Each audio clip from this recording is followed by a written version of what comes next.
तो हेलो दोस्तों, तो आज के इस वीडियो में मैं द हंट नाम की एक अमेरिकन हॉरर थ्रिलर मूवी को एक्सप्लेन करूंगा। ये मूवी 2020 की सबसे कंट्रोवर्शियल मूवी है।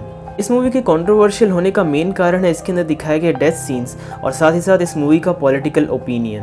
एक्सप्लेनेशन के एंड में हम इस मूवी की कंट्रोवर्सी के ऊपर डिटेल में बात करेंगे और इसीलिए आप लोग एक्सप्लेनेशन को एंड तक देखिएगा। चलिए अब ज़्यादा वक्त ना गवाते हुए इस वीडियो को स्टार्ट करते हैं।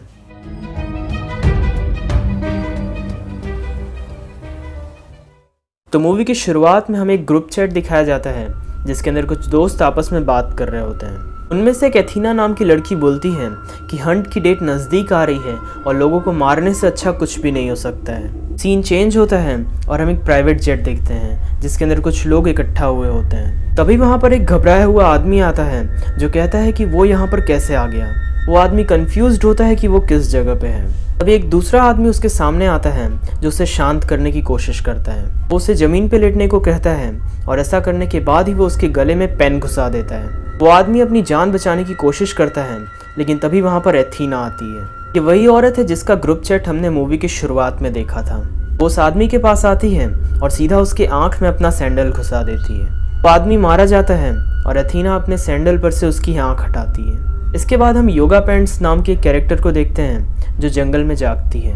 उसके मुंह को बांधा गया होता है और जब वो आसपास देखती है तो उसे अपने जैसे कई लोग दिखते हैं। उस फॉरेस्ट के बीच एक खुला एरिया होता है जहाँ पर एक वुडन बॉक्स होता है। उनमें से एक बंदा उस बॉक्स के पास जाता है और उसे खोलता है। खोलने पर अंदर से एक पिग बाहर निकलता है लेकिन उस बॉक्स के अंदर ढेर सारे वेपन्स भी होते हैं। योगा पैंट को एक चाबी मिलती है जिसकी मदद से वो सबके मुंह पर से पट्टी हटाती है। वो सभी लोग आपस में इंटरेक्ट कर रहे होते हैं लेकिन तभी उन पे कोई गन फायर करने लगता है। गन फायर में सबसे पहले योगा पैंट्स की ही जान जाती है। इसी बीच एक दूसरा आदमी नोटिस करता है कि ये सारे गन फायर एक दूर के इलाके से हो रहे हैं। एक औरत उस खाली एरिया से भागने की कोशिश करती है लेकिन वो एक गड्ढे में गिर जाती है। वो आदमी पीछे से उसकी हेल्प करने के लिए जाता है और हम देखते हैं कि वो औरत स्पाइक्स पे गिर गई होती है।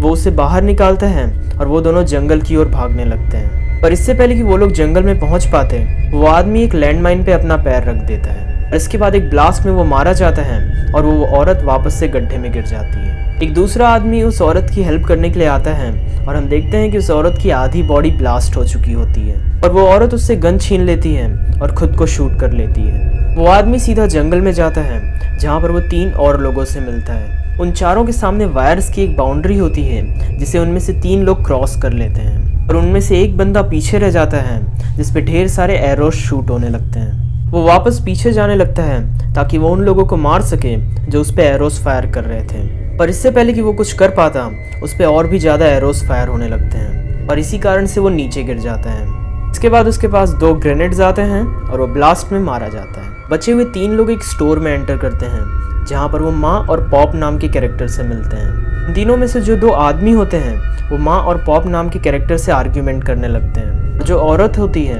वो डोनट खाने लगती है और उन डोनट्स में पॉइजन होता है और इसीलिए वो मरने लगती है। इसके बाद हम माँ और पॉप को देखते हैं जिन्होंने मास्क पहन रखा होता है। वो दोनों पूरे स्टोर में गैस फैला देते हैं। बचे हुए दोनों आदमियों को भी मार डालते हैं। यहाँ पर हमें पता चलता है कि ये माँ और पॉप जो हैं वो भी एथीना के साथ मिले हुए हैं। इसके बाद वो पूरे स्टोर को क्लीन करते हैं और साथ ही साथ उन डेड बॉडीज़ को भी हटाते हैं। उन दोनों ने पूरे स्टोर को एकदम नए जैसा बना दिया होता है और वो अगले शिकार का इंतज़ार कर रहे होते हैं।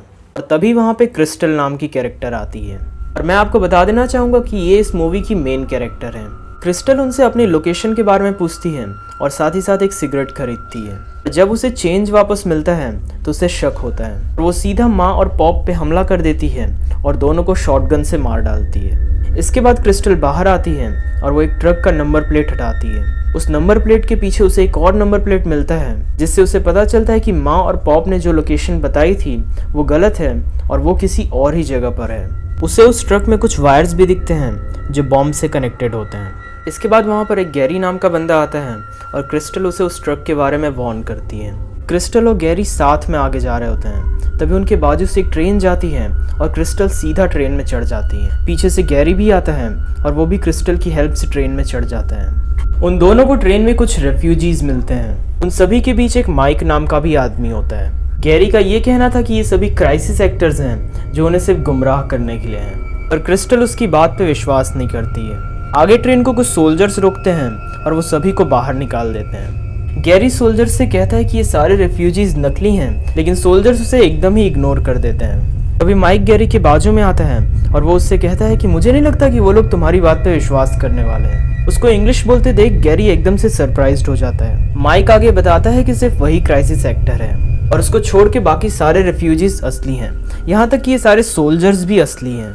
वो ये भी रिवील करता है कि वो उन सभी हंटर्स में से है जो इन सभी लोगों का शिकार कर रहे हैं और वो गैरी के साथ कोऑपरेट करने के लिए रेडी होता है। लेकिन गैरी इस बात से काफ़ी गुस्सा हो जाता है और वो उसके पैंट में ग्रेनेड डाल देता है। माइक टाइम पे अपने पैंट में से ग्रेनेड नहीं निकाल पाता और वो ब्लास्ट हो जाता है। इसके बाद सोल्जर्स क्रिस्टल को रेफ्यूजी कैंप में ले जाते हैं और गैरी उससे अलग हो जाता है। कैंप में क्रिस्टल डॉन नाम के एक आदमी से मिलती है और वो भी क्रिस्टल की तरह कैप्टिव होता है जिसका शिकार करने के लिए यहाँ पर लाया गया होता है, पर वो वहाँ से किसी तरह भाग गया होता है। तभी वहाँ पर एक ओलिवर नाम का बंदा आता है जो कहता है कि वो यूएस एम्बेसी से है। वो क्रिस्टल और डॉन को अपने साथ कार में ले जा रहा होता है। ओलिवर क्रिस्टल और डॉन को किडनैप करने वाले की तारीफ करने लगता है और बताता है कि उन्हें किडनैप करने का एक रीजन है। ये सब सुन के क्रिस्टल को उस पर शक हो जाता है और वो उसे लात मार के कार से बाहर फेंक देती है। इसके बाद जब वो कार से बाहर गिर जाता है तो उसके ऊपर कार चढ़ा देती है ताकि वो पूरी तरह से मर जाए। डॉन क्रिस्टल पे गुस्सा होता है कि वही उनका एक आखिरी रास्ता था जो उन्हें यहाँ से बाहर निकाल सकता था, पर जब वो लोग उस कार की डिक्की खोलते हैं तो उन्हें उसके अंदर गैरी की लाश मिलती है और इससे ये बात कंफर्म हो जाती है कि ओलिवर भी एथीना का आदमी था और आगे जाके वो उन दोनों को भी मार डालता। डॉन बताता है कि जितने भी लोगों का यहाँ पर शिकार करने के लिए लाया गया था उनमें से सिर्फ यही 2 अब जिंदा बचे हैं। क्रिस्टल बताती है कि वो उन सभी हंटर्स को मार डालेगी जिन्होंने उसे यहाँ पर फंसाया है और अपना पॉइंट प्रूव करने के लिए वो डॉन को एक टर्टल और रैबिट की स्टोरी सुनाती है। ये वही स्टोरी है जिसको आप लोगों ने बचपन में सुना होगा, लेकिन क्रिस्टल की स्टोरी में एंडिंग कुछ अलग होती है। रैबिट जब टर्टल से रेस हार चुका होता है तो वो उसके घर पे जाता है। वो सबसे पहले टर्टल की वाइफ और बच्चों को मारता है और आखिर में उसे भी मारता है और बाद में वो आराम से उसके घर में खाना खाता है। इस स्टोरी को याद रखिएगा क्योंकि एंड में आपको पता चलेगा कि कौन टर्टल है और कौन रैबिट। इसके बाद हम वापस से वही ग्राउंड देखते हैं जहाँ पर सबको वेपन से भरा हुआ एक बॉक्स मिला था। ग्राउंड के पास हम एक बेस देखते हैं जहाँ से सभी हंटर्स ने बाकी लोगों को मारा था। वो हंटर्स अभी भी बेस के अंदर होते हैं और उनका एक ट्रेनर भी होता है जो उन्हें वेपन्स यूज करना सिखाता था।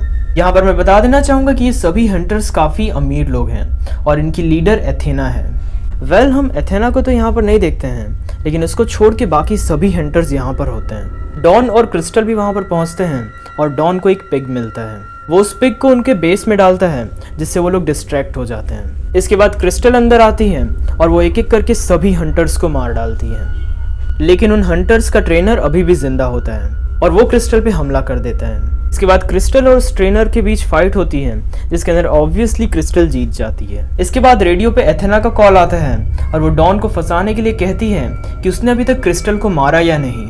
ये बात सुन के क्रिस्टल को डॉन पे भी शक हो जाता है। डॉन उसे सही से नहीं समझा पाता है कि वो झूठ बोल रही है और इसीलिए क्रिस्टल उससे भी शूट कर देती है। इसके बाद क्रिस्टल उस ट्रेनर के पास जाती है जो काफ़ी इंजर्ड होता है लेकिन अभी भी जिंदा होता है। वो उससे एथेना की लोकेशन मांगती है और लोकेशन मिलने पे वो उसे भी मार डालती है। और इसके बाद अब हमें 1 साल पहले का फ्लैशबैक दिखाया जाता है और अब आपको पता चलेगा कि आखिर में ये सब हो क्यों रहा है। तो मूवी की शुरुआत में हमने जो ग्रुप चैट देखा था वो एथेना और उसके फ्रेंड्स का ही होता है, लेकिन उसके अंदर जो वो हंट की बातें कर रहे थे वो सिर्फ एक मजाक था।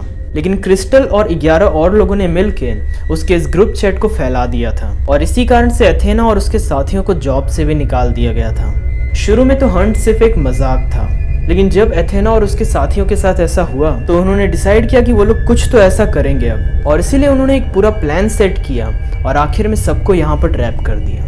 क्रिस्टल जब एथेना के घर पे पहुँचती है तो वो पाती है कि एथेना खाना बना रही होती है। इसके बाद वो आपस में बात करते हैं और एथेना बताती है कि उससे क्रिस्टल के बारे में सब कुछ पता है। वो उसके फैमिली बैकग्राउंड का मजाक भी उड़ाती है, लेकिन क्रिस्टल कहती है कि वो जिसकी तलाश कर रही है वो ये क्रिस्टल नहीं है। वो बताती है कि उसके होम टाउन में एक दूसरी क्रिस्टल है, इसका मिडिल नेम मेई की जगह मे है।